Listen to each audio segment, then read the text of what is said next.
नमस्कार दोस्तों, स्वागत है आपका हमारे चैनल पे। आज हम राजस्थान की इकोनॉमी का सेकंड पार्ट देखेंगे। इस वीडियो के अंदर आप इसमें कृषि और उससे संबंधित क्षेत्र देखेंगे। इससे पहले अपन ने जीडीपी से संबंधित और अन्य ओवरव्यू इसके पहले पार्ट देख चुके हैं, ये दूसरा पार्ट है। तो दोस्तों, कृषि के अंदर प्रमुख रूप से चार क्षेत्रों को शामिल किया गया है, जैसे फसल और पशुधन और वानिकी और मत्स्य। ये चार क्षेत्रों के अंदर अपन इसका राजस्थान के अंदर महत्वपूर्ण भूमिका है। उसमें मत्स्य का बहुत ही कम योगदान है राजस्थान की सकल घरेलू उत्पाद में। इसे दोस्तों राजस्थान की सकल राज्य मूल्यवर्धन में प्रचलित मूल्यों पर, जो कि हमने पहले देखा है 21 और 22 में 30.23 हो गया है 2021-22 के बजट के अनुसार। कृषि और उससे संबंधित क्षेत्रों में पशुधन, फसल, मत्स्य, वानिकी है। अब इनका सबका अलग अलग योगदान इसमें पूरा विस्तृत करके दिया गया है। देखिए दोस्तों, इसमें फसल का योगदान अंश इसमें कितना है, 45.94 है। और पशुधन का इसमें जो योगदान है वो 46.25 है। और वानिकी क्षेत्र में 7.44 है और मत्स्य क्षेत्र में 0.37 है। भूभाग में देखते हैं, भू उपयोग में राजस्थान किस प्रकार है। 3,42,000 इसका कुल टोटल हेक्टेयर में इसका क्षेत्रफल है। उसके अनुसार राजस्थान में 52.58% पे शुद्ध बोया हुआ भाग, यानी इतने प्रतिशत पे क्या होती है, खेती होती है। और बंजर भूमि का प्रतिशत कितना है इसके अंदर, 10.84 है। और वानिकी के अंदर कितना है, 8.08 है। उसर तथा कृषि अयोग्य खेती 6.92 है। अन्य चालू पड़त भूमि 6.25 है। कृषि के अतिरिक्त अन्य उपयोग भूमि 5.85 है। और चारागाह है वह अन्य गोचर भूमि कितनी है, 4.86। तो इसमें से इंपोर्टेंट देखिए दोस्तों, इसमें कितना प्रतिशत भाग बोया जाता है वो इंपोर्टेंट है। तो बंजर भूमि का प्रतिशत 10 पॉइंट कुछ है और शुद्ध बोया गया भाग 50% से भी अधिक है। मोटा मोटा इसका आप ध्यान रखिएगा। अब प्रचलित जो जोत धारक हैं, पुरुषों और महिलाओं का अलग अलग बताया गया है, जो कि इससे पहले 2015 और 16 में निकाला गया था। अब तक नहीं निकाला गया है। इससे पहले 2010 और 11 में निकाला गया था।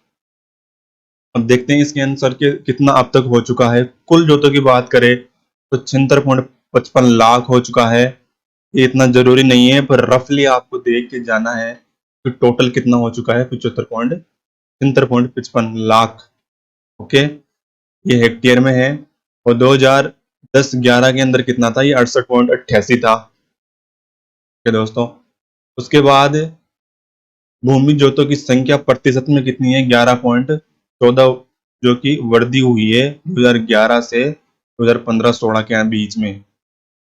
कुल जोतों में सीमांत जोतों की संख्या कितनी है, प्रतिशत है 40.12 है। और लघु जोतों की संख्या 21.90 है। और अर्ध मध्यम की 18.50 है। और मध्यम की 14.79 है। और बड़े आकार के जो जोत है वो सबसे कम है, कितने हैं, 4.69, जो कि सबसे बड़े आकार की सबसे कम है। इसमें महिलाओं और पुरुषों का, ये पुरुषों का आपने बताया, ये महिलाओं का है 2015-16 में। इसके अंदर देखो दोस्तों, 2015-16 के अंदर 7.75 लाख, जो कि कुल महिलाओं का प्रचलित जोतों की हेक्टेयर के अंदर है। और 2010 और 11 में ये 5.46 लाख थी। महिलाओं भूमि जोतों की संख्या कितनी है, 41.94। ये रफली आप ध्यान रखिएगा, इंपॉर्टेंट नहीं है, ध्यान रखिएगा। मगर अब दोस्तों देखो, मानसून के बारे में इसमें चर्चा करेंगे। मानसून राजस्थान में ज्यादातर 15 जून तक आ जाता है, मगर इस बार 3 दिन देरी से आया, जो कि 18 जून को प्रारंभ होकर जुलाई 2021 के प्रथम सप्ताह तक पूरे संपूर्ण राजस्थान के अंदर सक्रिय रहा। जुलाई तक ये पूरे राजस्थान में हो गया था। 1 जून से 30 सितंबर तक समयावधि वास्तविक वर्षा कितनी दर्ज की गई थी, 485.40 mm दर्ज की गई थी, जो कि सामान्य कितनी होती है, 414.50 मिमी। ओके, जो कि 17.10 अधिक थी इस बार। ये अब राजस्थान में अधिकांश जिलों पूरे मानसून सत्र 2021 में असामान्य, सामान्य से अधिक तथा सामान्य वर्षा हुई, जबकि गंगानगर व सिरोही में सामान्य से कम वर्षा दर्ज की गई। कृषि उत्पादों की देखते हैं दोस्तों। कृषि उत्पाद में कुल कितना है, 225 लाख मीट्रिक टन होने की संभावना है, जो कि गत वर्ष कितना था, 269 था,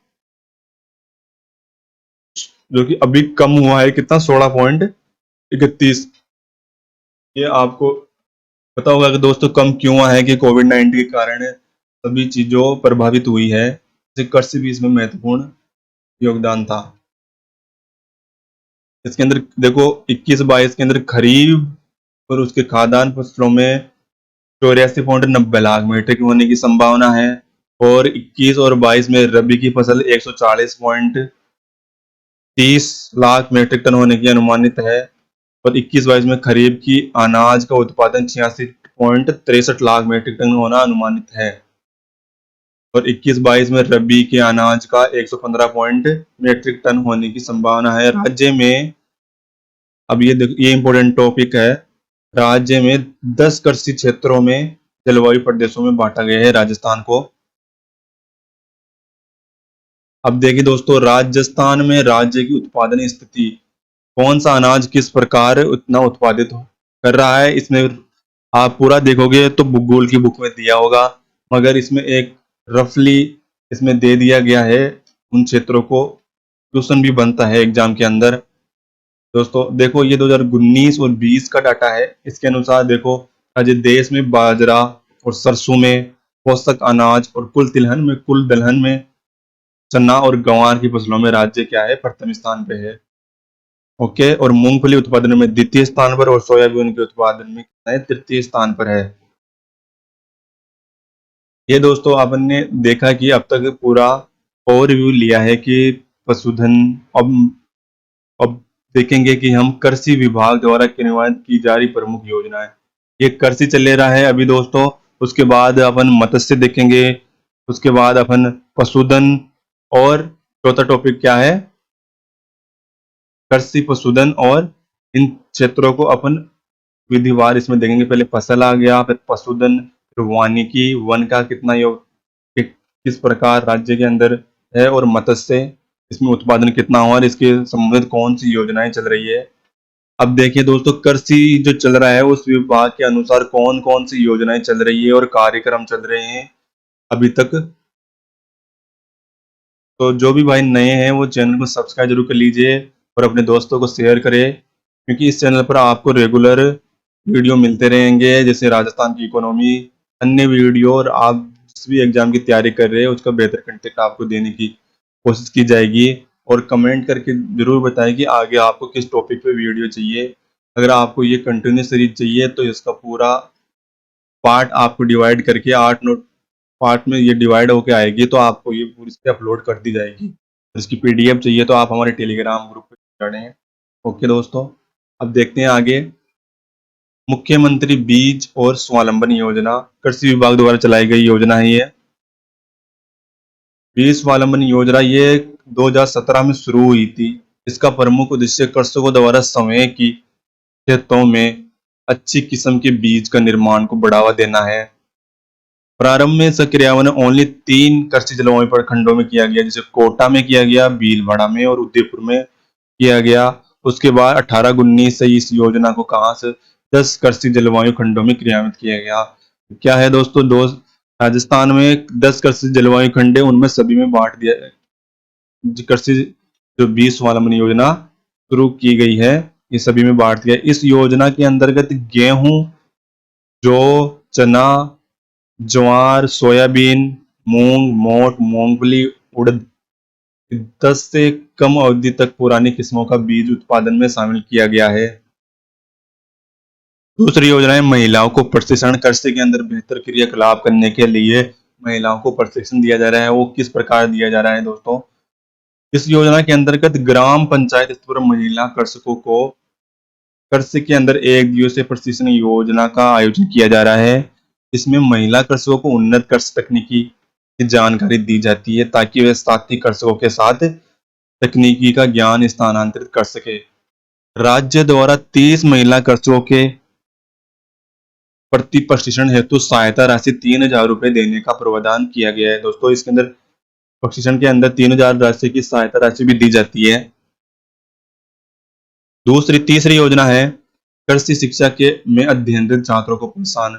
दोस्तों ये इम्पोर्टेंट पार्ट है इसका, क्योंकि ये पूछ लिया जाता है कि कृषि से अगर आपको एग्जाम में पूछा जाता है ऑप्शन के अंदर कि कृषि से संबंधित कौन सी योजना जो कृषि विभाग द्वारा चलाई गई है और उनमें क्या क्या प्रोत्साहन दिया जा रहा है।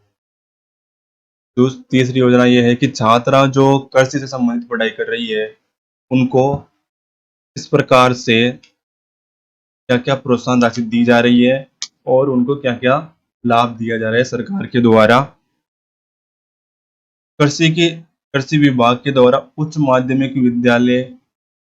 माध्यमिक तथा स्नातक स्तर की कृषि और स्नातकोत्तर जो कि एमए बीए कर रहे हैं और पीएचडी करने में जो प्रोत्साहन राशि प्रदान कर रहा है।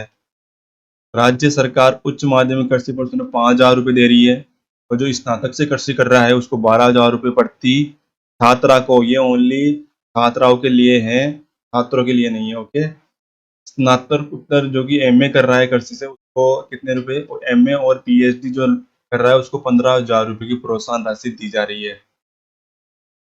कृषि प्रदर्शन को देखकर ये आप विश्वास करने, कृषि सिद्धांत, कृषि तकनीक को प्रसारित करने हैं तो कृषकों के खेतों में फसल का प्रदर्शन आयोजित किया जाता है। अगला है दोस्तों बीज और मिनी किट।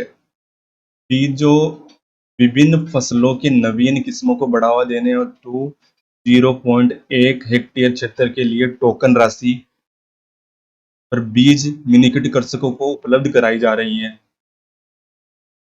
अगला है सूक्ष्म और पोषक तत्वों की मिनी किट। फसलों के उत्पादन को बढ़ाने के लिए मृदा स्वास्थ्य कार्ड के आधार पर 90% किसानों को अनुदान दिया जा रहा है और उनको पौष्टिक तत्व और मिनी किट उपलब्ध कराए जा रहे हैं। ये कृषि विभाग द्वारा चलाए गए विभिन्न योजनाएं दोस्तों।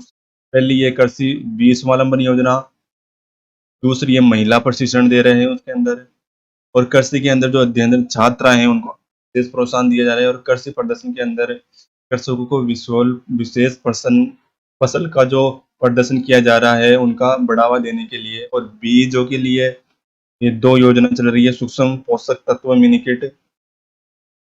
अब है जीरो बजट नेचुरल, ये नया है दोस्तों, पिछली बार बजट के अंदर भी इसको प्रकाश में लाया गया था और अब भी इस बजट के अंदर भी शामिल किया गया है, तो इस पे एक क्वेश्चन जरूर आ सकता है। देखिए दोस्तों इसके अंदर राजस्थान सरकार द्वारा बजट में घोषणा 2019 और 20 में भी की गई थी, जो कि खेती में जान को सशक्त किसान की सोच को ध्यान रखते हुए जीरो बजट नेचुरल फार्मिंग को बढ़ावा देने के हेतु राज्य बजट से 3 जिलों जैसे टोंक, सिरोही, बांसवाड़ा में पायलट प्रोजेक्ट में क्रियान्वयन किया गया। यह है दोस्तों जो जीरो बजट यानी कि कीटनाशकों का प्रयोग नहीं, कम से कम किया जाए, नेचुरल कृषि की जाए, इसको बढ़ावा देने के लिए राज्य सरकार प्रयासरत है। और पहले जो जिले हैं टोंक, सिरोही और बांसवाड़ा, इन जिलों को शामिल किया गया है। अब बजट के अंदर और 21 के अंदर इसको 15 जिलों में क्रियान्वित किया गया है। आगे बढ़ाने की बात और की जा रही है, पूरे धीरे धीरे पूरे राज्य के अंदर इसको प्रसारित किया जाएगा।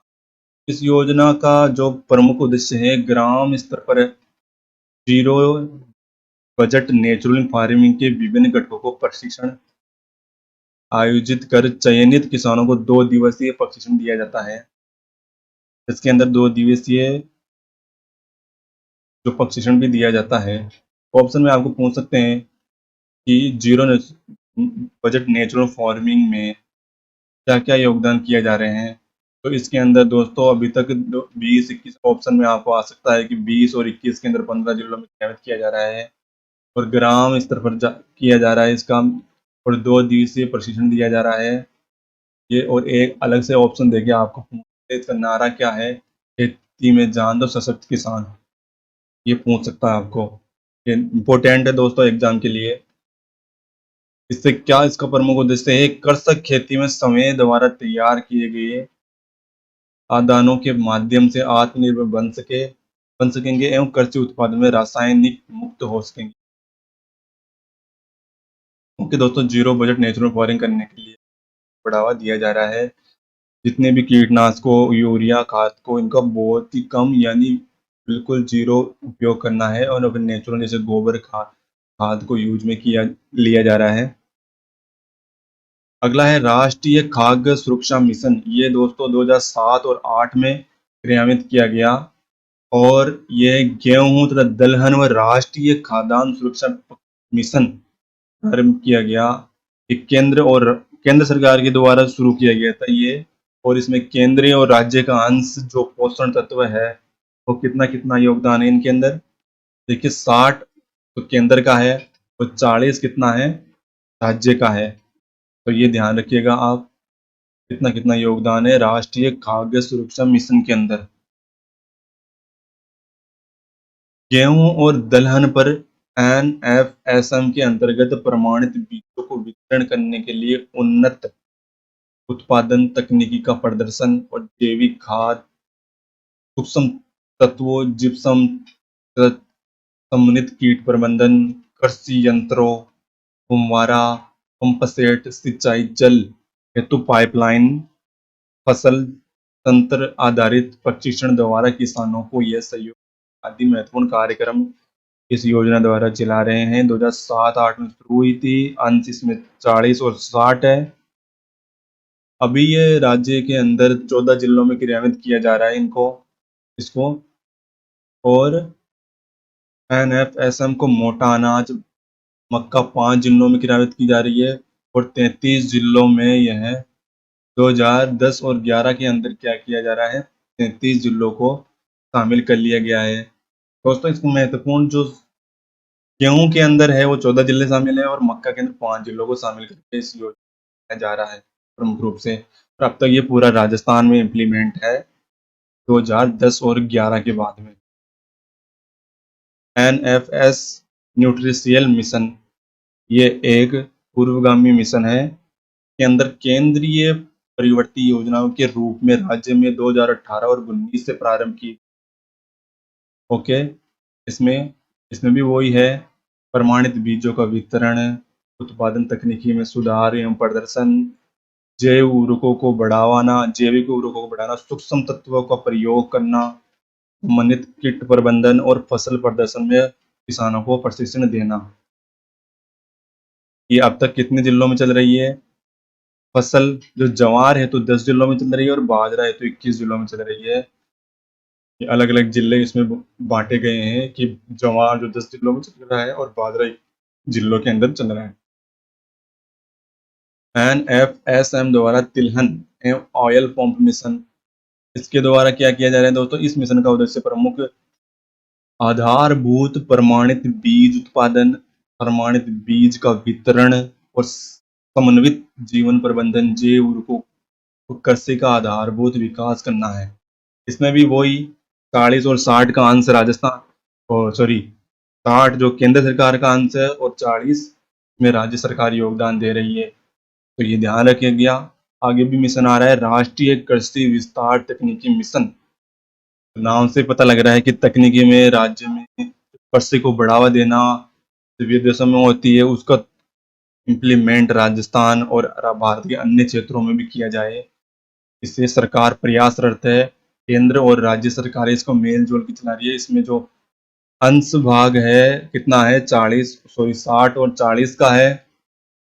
किसानों को इसका उद्देश्य कृषि विस्तार तथा पुनर्गठन सशक्तिकरण करना है, जिसके द्वारा किसानों को उचित तकनीकी और कृषि विज्ञान की अच्छी पद्धतियों का स्थानांतरण किया जा सके। राष्ट्रीय कृषि विस्तार तकनीकी मिशन के अंतर्गत 4 उप मिशन शामिल हैं इसमें।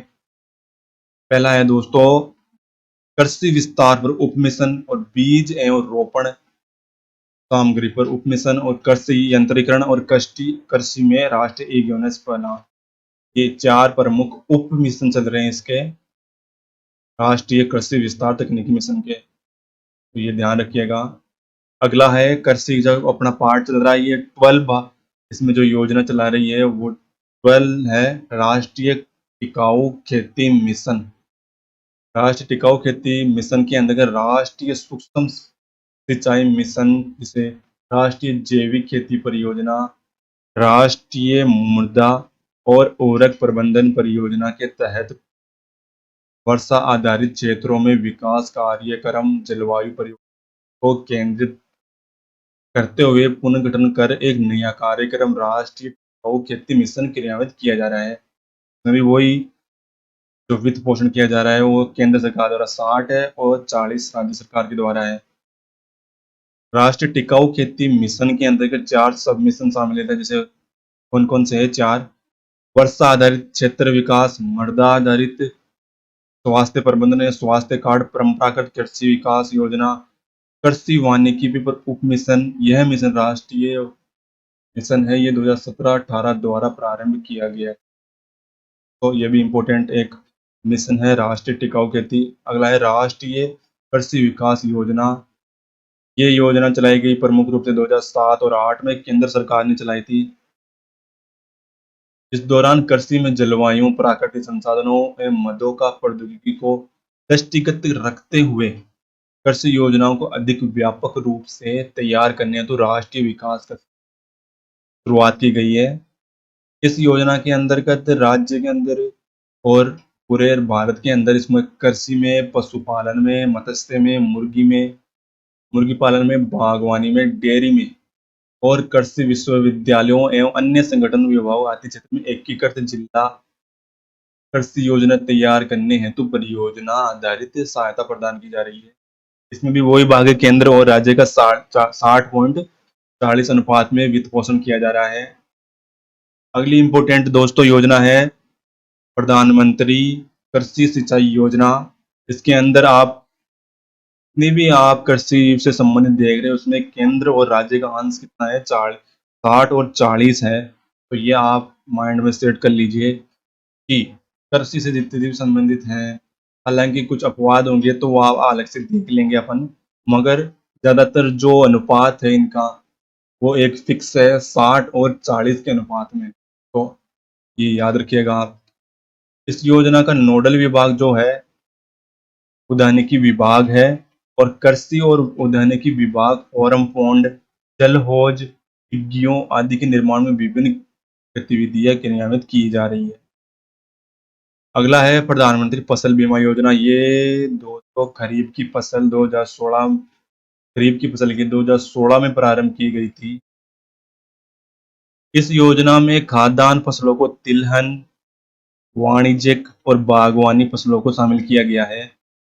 कृषक से प्रीमियम राशि के अंतर्गत खरीफ की फसल में 2%, रबी की फसल में 1.5% और वाणिज्य और बागवानी फसलों के अंदर कितना है? 5% फसल बीमा दिया जाता है। 2000 अब खरीफ मौसम में असंचित क्षेत्रों में 30% और संचित क्षेत्रों में 25% की अधिकतम प्रीमियम में राशि अनुदान केंद्र राशि वहन करता है। ये खरीफ की फसल के लिए है वैसे महत्वपूर्ण। जैसे अगर कुछ भी खराबी होती है फसल में, तो देखते हैं दोस्तों अपने, बारिश आ जाती है, आंधियों से खराब हो जाती है, ओले पड़ जाते हैं। इसका कारण से सरकार ने प्रधानमंत्री फसल बीमा योजना चलाई है। इस योजना का जो शुरुआत हुई थी वो 2016 में हुई थी, और ये इसमें अलग अलग फसलों पे अलग अलग बीमा राशि जो कि कुछ परसेंटेज में डिवाइडेड की गई है, और इनमें से असंचित क्षेत्रों के अंदर 30% पर केंद्र सरकार और संचित क्षेत्रों में 25% पे केंद्र सरकार अलग से प्रीमियम देती है अगर कुछ नुकसान होता है तो। राज्य की प्रीमियम में अनुदान फसल कटाई प्रयोगों में संचालन हेतु प्रोत्साहन राशि भुगतान हेतु राज्य निधि योजना चल रही है। इसमें केंद्र सरकार भी दे रही है, और राज्य सरकार का जो एक राज्य निधि योजना जो चल रही है उसके द्वारा कृषकों को ये बीमा कवरअप दिया जा रहा है।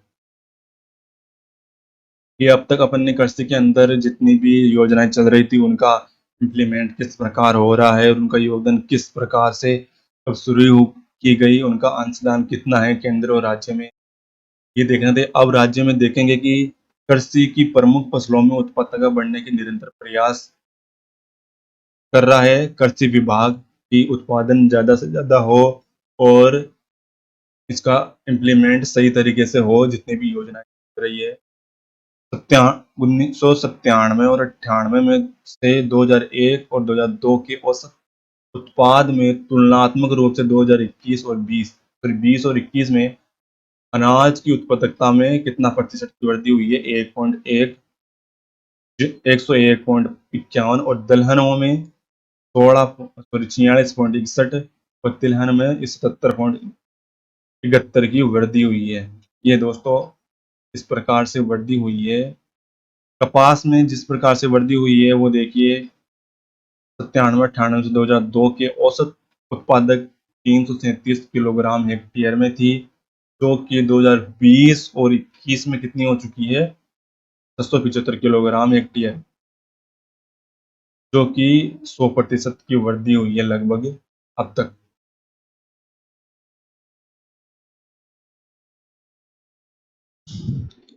इसके बाद देखिए दोस्तों, अगला है राष्ट्रीय बागवानी मिशन, जो कि राज्य के चयनित 24 विभिन्न उद्यानिकी फसलों यथा फल, मसाला और फूलों के क्षेत्रफल उत्पादन में वृद्धि की गई है राष्ट्रीय बागवानी मिशन के द्वारा।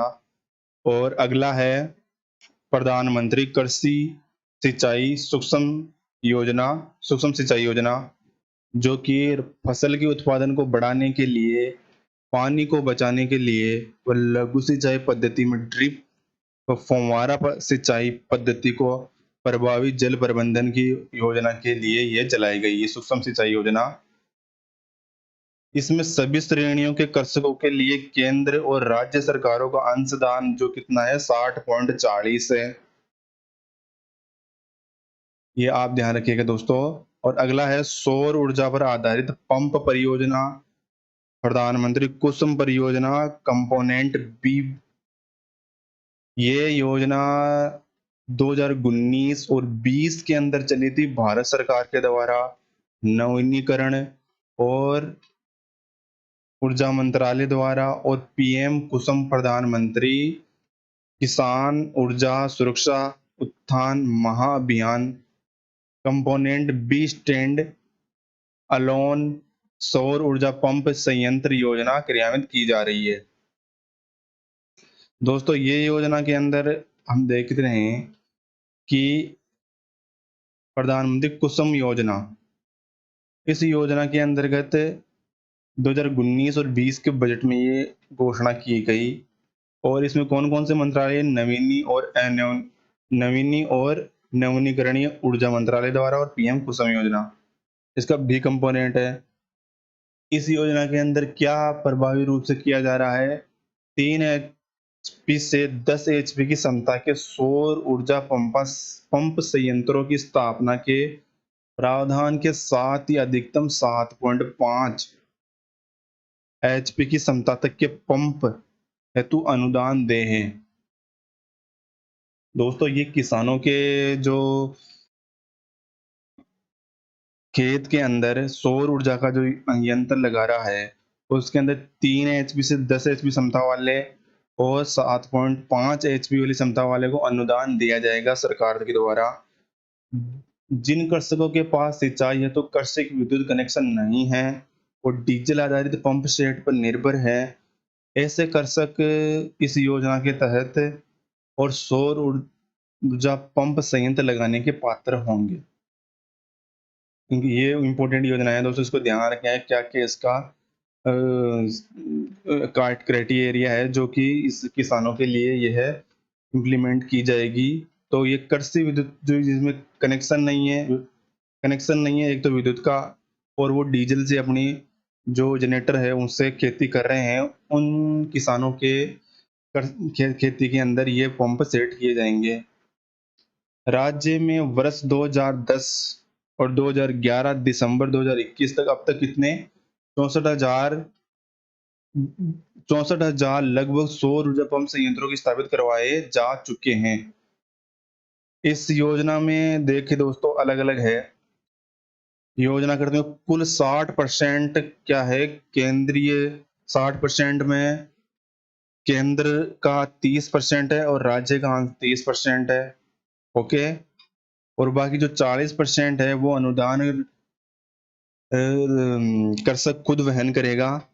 तो ये आप ध्यान रखिएगा, ये थोड़ा डिफरेंट है उससे। मैंने बताया था कि लगभग कृषि क्षेत्रों में 60 और 40 के अंश में राज्य और केंद्र के बीच में विभाजित होता है, मगर इस योजना में आप ध्यान रखिएगा सौर ऊर्जा में 30 60 कंपोनेंट जो है उसमें से 30 केंद्र और 30 राज्य देगी और 40% क्या करेगा, खुद किसान वहन करेगा उसकी राशि को, अगर कोई इम्प्लीमेंट करवाता है पंप सेट खेत के अंदर।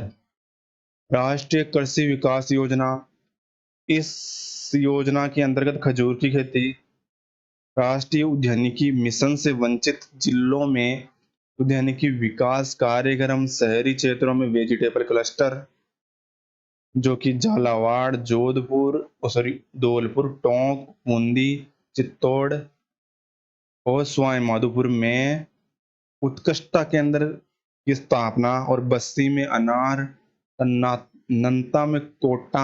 नत्ता कोटा में खट्टे फलों का उन्नत उत्पादन केंद्र और केंद्रों का सुदृढ़ीकरण, सुरक्षित खेती विकास, नर्सरियों आदि का विकास किया जा रहा है। ओके दोस्तों, ये योजना है कि राष्ट्रीय कृषि विकास योजना झालावाड़, धौलपुर, टोंक, बूंदी, चित्तौड़, सवाई माधोपुर में उत्कृष्टता केंद्र और बस्सी में भी स्थापना की गई। अनार का उन्नतता और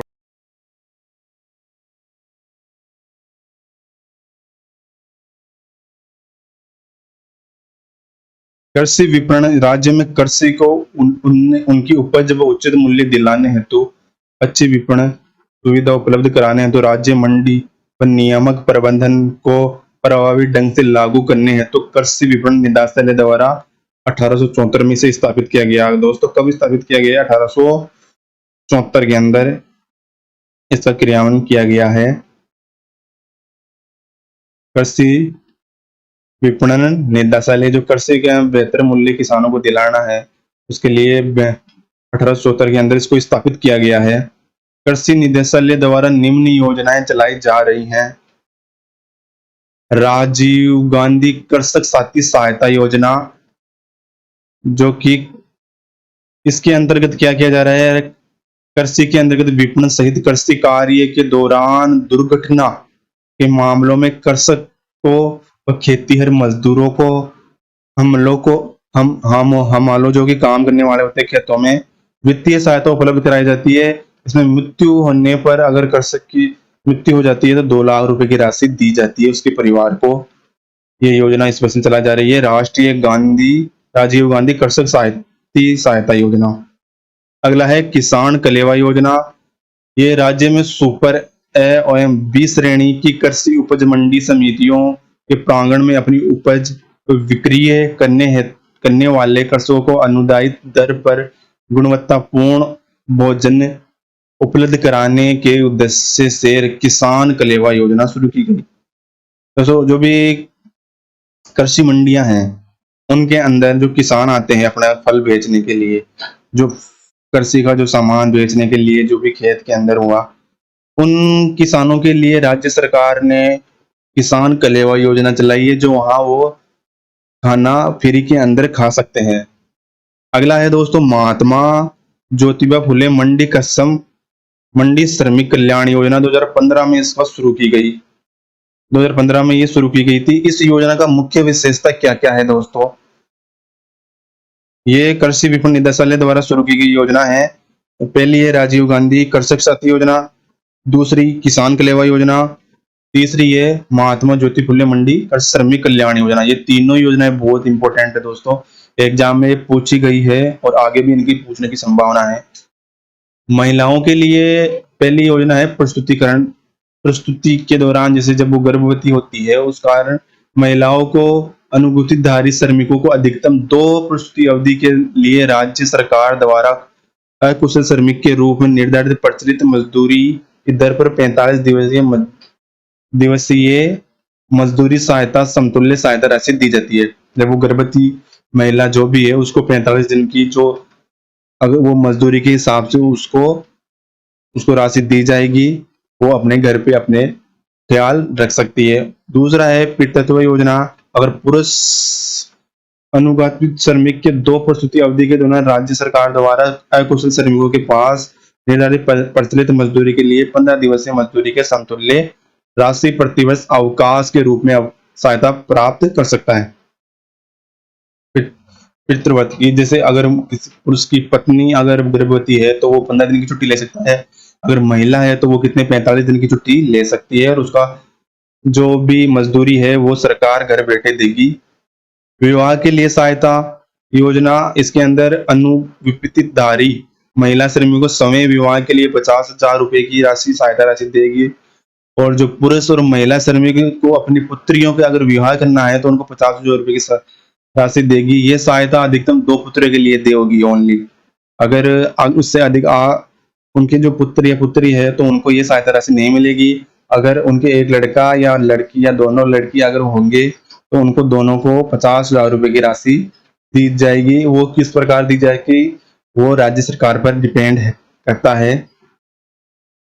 छात्रवृत्ति एक्सक्लूसिव छात्र पुरस्कार योजना, मेधावी छात्र, इसके अंदर जो भी मंडी में ऐसे अनुसूचित जैसे श्रमिक होते हैं उनके पुत्र या पुत्री जो कि 60% से अधिक अंक प्राप्त करेंगी, उनको इस योजना के अंदर छात्रवृत्ति दी जाएगी। छात्रवृत्ति दी जाती है दोस्तों, जो भी खेतिहर मजदूर या कोई मंडी में कार्य कर रहा है उसका पुत्र अगर 60% से भी अधिक अंक लाता है तो उसको छात्रवृत्ति दी जाएगी। चिकित्सा सहायता भी दी जाती है, जैसे हमारा जो मजदूरी करता है वो गंभीर बीमारी होने पर जैसे कैंसर, हार्ट अटैक और लीवर किडनी आदि होने की दशा में सरकारी अस्पताल में राज्य सरकार द्वारा प्राधिकृत किसी भी अस्पताल में भर्ती रहने पर चिकित्सा व्यय उसे पूर्ववर्ती 20,000 रुपए की राशि वित्तीय सहायता के रूप में दी जाएगी। तो ये जितनी भी अपन ने पढ़ी है दोस्तों, ये है जो भी कृषि मंडी के अंदर कार्य करेगा उसको ये योजना, जैसे महात्मा ज्योति फुल्ले मंडी श्रमिक योजना, इसमें पहले ये प्रसूति जो कि महिला को दी जाएगी 45 दिन की छुट्टी, ओके, और पुरुष को दी जाएगी कितनी 15 दिन की छुट्टी, और जो उनकी पुत्र पुत्री उनको 50,000 रुपए की विवाह के समय राशि दी जाएगी। और जो छात्र जिनके पुत्र पुत्री 60% से अधिक अंक लाते हैं तो उनको ये छात्रवृत्ति दी जाएगी। और उनको चिकित्सा सहायता के रूप में अगर गंभीर बीमारियां जैसे cancer, heart attack, liver kidney जैसी बीमारियां हैं तो उनको 20,000 रुपए की राशि सरकार दे होगी। और कृषि विपणन बोर्ड की स्थापना, इस राज्य में एक व्यापक नीति के अनुसार राष्ट्रीय कृषि प्रसंस्करण एवं कृषि व्यवसाय में कृषि के निर्यात प्रोत्साहन नीति 2019 17 दिसंबर 2019 को जारी की गई है। एक नीति जो कृषि प्रोत्साहन नीति है 17 दिसंबर 2019 को शुरू की गई थी। ये पूछा जा सकता है एग्जाम के अंदर कब शुरू की गई थी। इस नीति की प्रमुख विशेषता निम्न प्रकार है।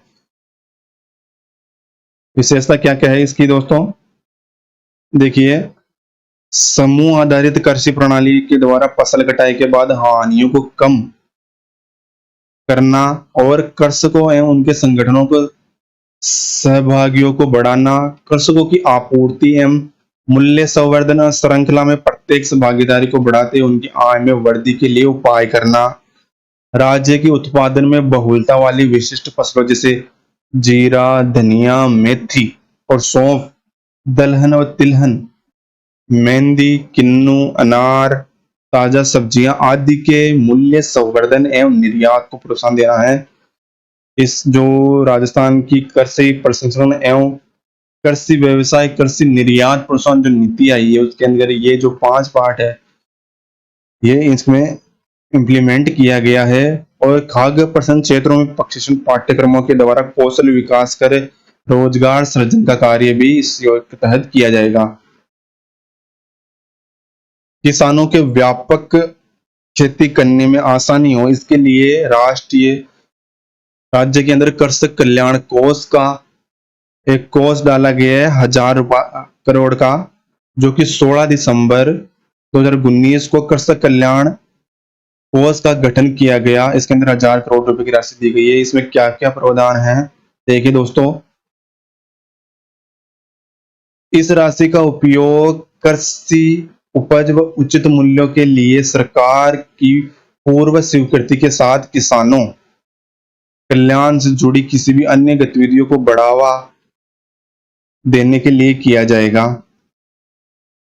ओके दोस्तों, कृषि कल्याण योजना ये 1000 करोड़ रुपए का एक स्थापित किया गया है, जो कि कब कब 16 दिसंबर 2019 को, और प्रोत्साहन जो नीति आई थी वो आई थी 17 दिसंबर 2019 को।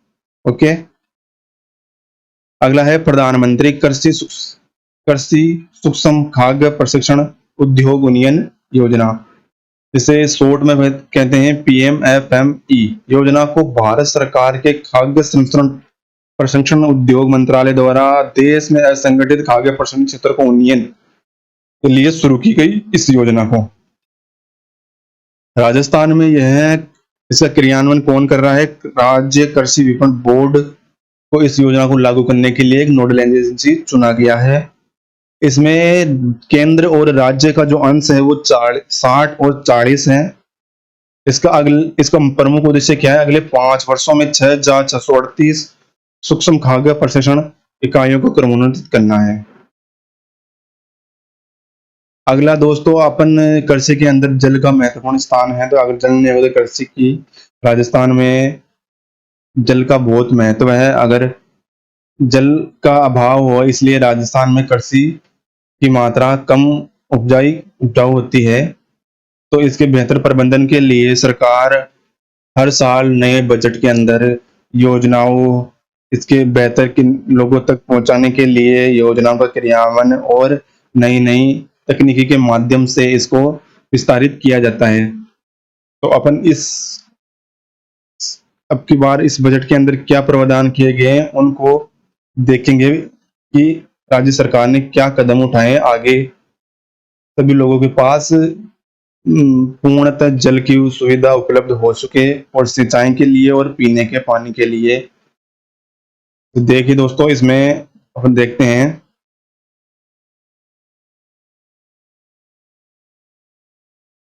जल संसाधन के आधार पर राजस्थान में देश में 11वें स्थान पर है।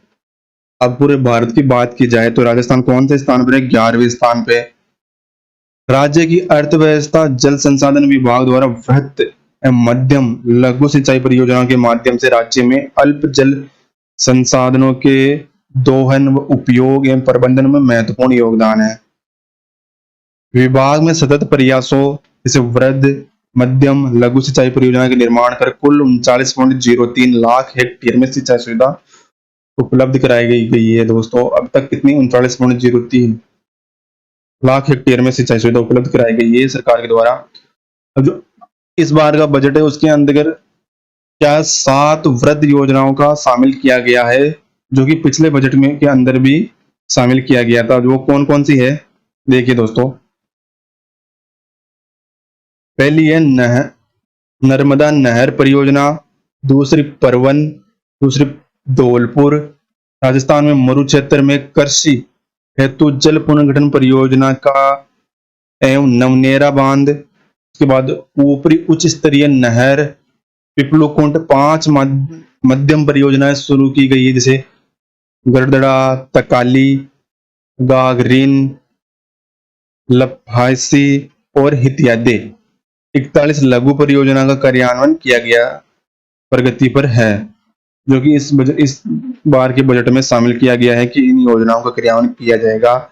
इसमें कुछ योजनाओं जैसे उनकी डिटेल दी गई है इसके अंदर समीक्षा के अंदर, और कुछ योजना आप भूगोल के अंदर जो विषय है उसके अंदर देख लेगा, मगर जो भी इसमें जो नाम दिए हैं उन योजना को आप पूरा अच्छी तरीके से देखना है आपको।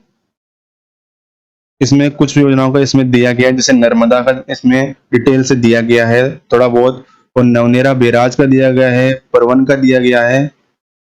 ये 3 योजनाओं का दिया गया है, तो इन तीनों में से क्वेश्चन बनने की बहुत संभावना है। पहली है दोस्तों परवन वृहद परियोजना। इस परियोजना के अंतर्गत झालावाड़ के निकट परवन नदी पर निर्माणाधीन है यह परियोजना। इस परियोजना के अंतर्गत 1821 गांवों में पेयजल उपलब्ध कराने के लिए साथ साथ झालावाड़, कौन कौन से जिले?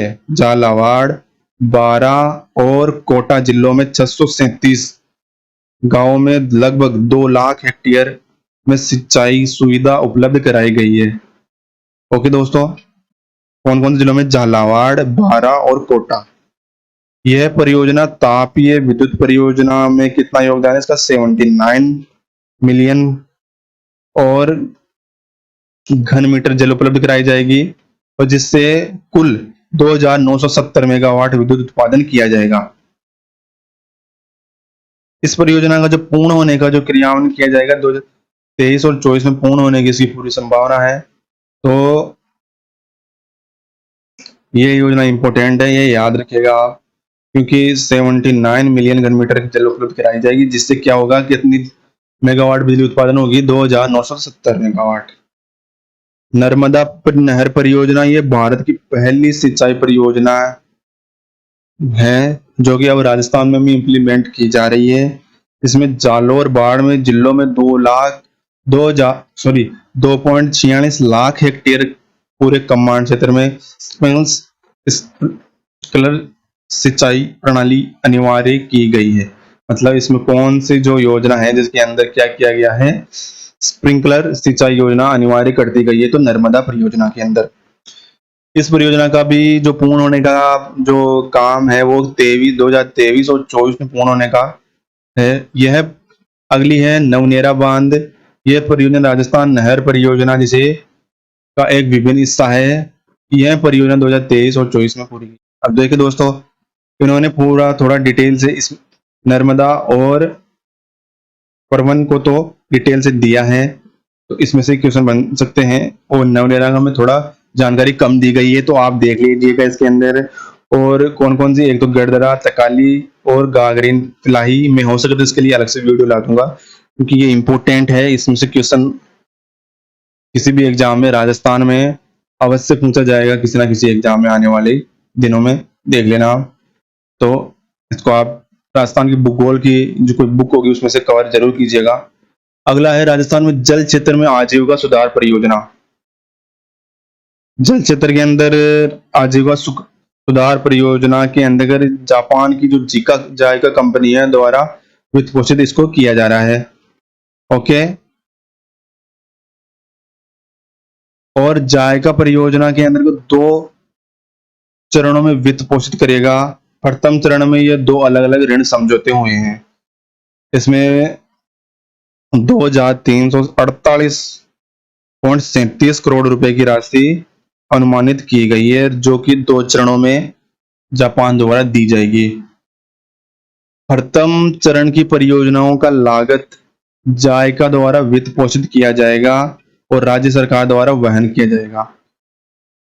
ओके दोस्तों, जितने भी जल से संबंधित है अधिकतर जापान की जो जायका ये कंपनी है राजस्थान में, इसको द्वारा वित्त पोषित किया जा रहा है अधिकतर योजनाओं को। यह परियोजना 2017 से प्रभावी हुई और मार्च 2025 तक पूर्ण होने का इसका लक्ष्य है। परियोजना के तहत 27 जिलों में 137 परियोजनाओं का पुनर्वास जीर्णोद्धार कार्य किया जाना है।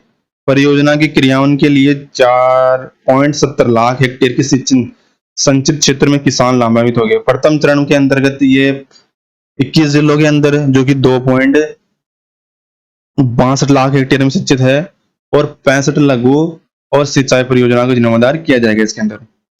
दूसरे चरण में क्या किया जाएगा? दूसरे चरण के अंदर किया जाएगा 36 सिंचाई उप परियोजनाओं का, और 1.28 लाख हेक्टेयर सिंचित क्षेत्र किया जाएगा, और 481 करोड़ रुपए का जीर्णोद्धार कार्य का जेडीपीआर बनाए जाने का कार्य प्रक्रियाधीन है। इसका आपको बताया नहीं है कि कब तक ये योजना पूरी होगी, मगर ये योजना चली कब से थी? 2017 से चल रही थी और 2025 तक पूर्ण होने का इसका लक्ष्य है, ये ध्यान रखिएगा आप। राजस्थान में मरु क्षेत्र के अंदर हेतु जल पुनर्गठन परियोजना, इस परियोजना के अंतर्गत इंदिरा गांधी नहर परियोजना के प्रथम चरण के पुनर्वास और पुनर्गठन के लिए न्यू डेवलपमेंट एडीबी जो बैंक है, एनडीबी जो बैंक है, उसके द्वारा दिया जाएगा वित्त पोषित राजस्थान मरु क्षेत्र में जल पुनर्गठन परियोजना में। इसमें लाभान्वित होने वाले जिले कौन कौन से है? श्री गंगानगर है, हनुमानगढ़ है, चूरू है, और श्री इसमें है, नागौर है, बीकानेर है, झुंझुनू है, सीकर है, जोधपुर है और जैसलमेर है। तो जो मरु क्षेत्र में जितने भी जो जिले हैं उनके द्वारा इस योजना का क्रियान्वयन किया जा रहा है। कौन कौन से हैं दोस्तों? ये जिलों का आप ध्यान रखिएगा। कौन कौन से जिले हैं दोस्तों? देखिए, इनमें है राजस्थान का जो पूर्वी भाग है, सॉरी पश्चिमी भाग है, पश्चिमी भाग है, उसके अंदर जैसे श्री गंगानगर, ये ऊपर वाला क्षेत्र, हनुमानगढ़, उत्तरी क्षेत्र, चूरू, ये नागौर और बीकानेर, सीकर, झुंझुनू, जोधपुर और जैसलमेर। मतलब कि आप यहाँ से कवर करके इसको यहाँ तक कर सकते हैं और बाड़मेर तक इसको आप ले जा सकते हैं, क्योंकि ये भाग राजस्थान में मरु क्षेत्र में जल पुनर्जनन के लिए चलाया जा रहा है, और इसका जो क्रियान्वयन कौन कर रहा है? एनडीपी, न्यू डेवलप बैंक, इस योजना में वित्त पोषित कर रहा है। ओके दोस्तों, अगला है राष्ट्रीय जल विज्ञान परियोजना। इस परियोजना के अंतर्गत जल संसाधन मंत्रालय इसका महत्वपूर्ण भूमिका है, और नदी विकास और गंगा संरक्षण विभाग भारत सरकार के द्वारा विश्व बैंक वित्त पोषित किया जा रहा है। इस परियोजना में कुल लागत की जो रुपए हैं कितने? 134 करोड़, और भारत सरकार का इसका अंशदान कितना है? 100% है। समय अवधि 8 वर्ष है, जो कि 2023 और 24 के अंदर पूर्ण होगी। ओके, राज्य भर में 153 स्वचालित वर्ष मापी में 115 स्वचालित नदी बांध गेज संयंत्र, 150 स्वचालित भू जल मापन संयंत्र स्थापित किए जा चुके हैं। इन उपकरणों की मदद से सैटेलाइट निरंतर सटीक एवं डाटा प्राप्त करने के बाद ऑनलाइन डेटा जनता को उपलब्ध होगा। राष्ट्रीय जल विज्ञान परियोजना, ये दोस्तों कौन कौन से विभाग द्वारा चलाई जा रही है? जल संसाधन विभाग द्वारा, नदी विकास, गंगा संरक्षण और भारत सरकार और विश्व बैंक द्वारा इसका द्वारा वित्त पोषित किया जा रहा है।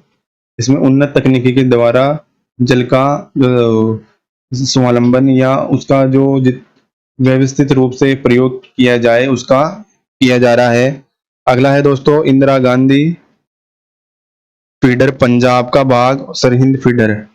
इंदिरा गांधी पंजाब का फीडर सरहिंद फीडर रीलाइनिंग के लिए 23 जनवरी 2019 को भारत सरकार और पंजाब सरकार के साथ एक अनुबंध पर हस्ताक्षर किए गए। इस परियोजना में कुल लागत कितनी आएगी? 1976 करोड़ रुपए की लागत आएगी।